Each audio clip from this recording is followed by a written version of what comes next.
Sa dulong bahagi ng Isla Pamarawan, naabutan ko ang 22 anyos na si Jonel. Sa bahaging ito ng isla ay tanaw na tanaw niya ang sinasagawang dredging o paghuhukay ng dagat para sa itatayong paliparan sa Bulacan. Sa halip na mamangha sa multi-billion development project malapit sa kanilang lugar, pagkabalisa ang nadarama ni Jonel.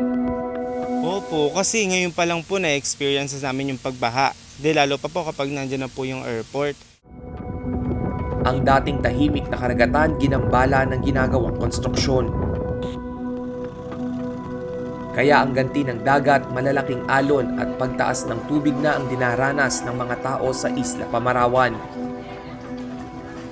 Kailangan na namin gumawa ng paraan para makaligtas sa gantong scenario sa pang-araw-araw kasi kung ngayon pa nga lang na-experience na namin yung sobrang lalim, what more kapag nandyan na siya, baka hanggang leeg na yun sa PT namin. Huwag naman sana, pero I think ganun talaga yung mangyayari. Gaya ng unti-unting pagguho ng pag-asa ni Jonel na babalik pa sa normal ang kanilang buhay sa isla, nagigiba na rin ang bahagi ng isla na saksi sa kanyang kabataan. Ang nasa kalahating kilometrong barikadang gawa sa lupa at bato, kapansin-pansin na rin ang pagkasira. Dati po kasi dito po talaga kami naglalaro, dito po mga bandang hapon, gano'n, tanghali, dito na po siya. Ngayon po kasi sira na po siya dahil po sa mga bagyo, sa malalaking alon. Lalo pa po kapag nagawa siya, yung malalaking alon po dito na talaga siya mapupunta, mauubos na po talaga yung mga lupa dito. Isa pa sa ikinatatakot ni Jonel ang unti-unting pagkawala ng mga isda na nangangahulugan ng kaunting kita ng kanyang amang namamalakaya. Kapag nagkataon, maaapektuhan na rin ang kanyang pag-aaral sa kolehiyo dahil tanging ang kita ng ama mula sa pangingisda ang kanilang inaasahan. Wala nang katiyakan kung may pagpapatuloy pa niya ang pangarap na maging isang guro. Ito na lang po talaga yung pinagkukunan namin ng pera na pagkain, pang-aral, tulad ngayon nung nakarang face-to-face classes.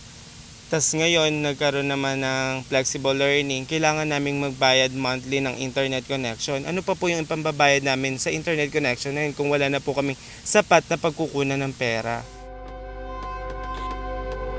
Dahil sa kagustuhan na makatulong na maisalba ang kanilang lugar, bumuo ng samahan ang nasa 50 kabataan sa isla.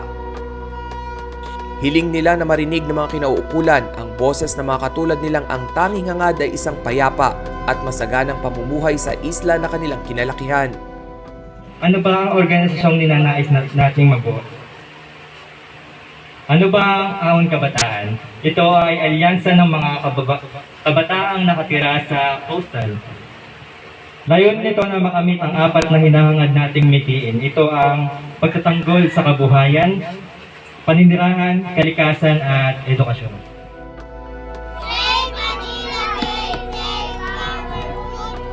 Sa dalampasigan, humilera ang mga bata bitbit ang kanilang mga art placard. Laman nito ang panawagang mapanatiling payapa ang palibot ng isla kung saan payak na nakapanghuhuli ng laman dagat ang kanilang mga magulang. At malaya silang nakalalaro sa angmang sulok ng komunidad.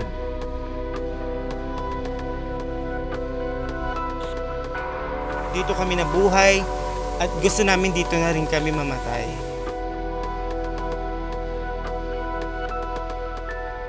Rainiel Pawid, CLTV News.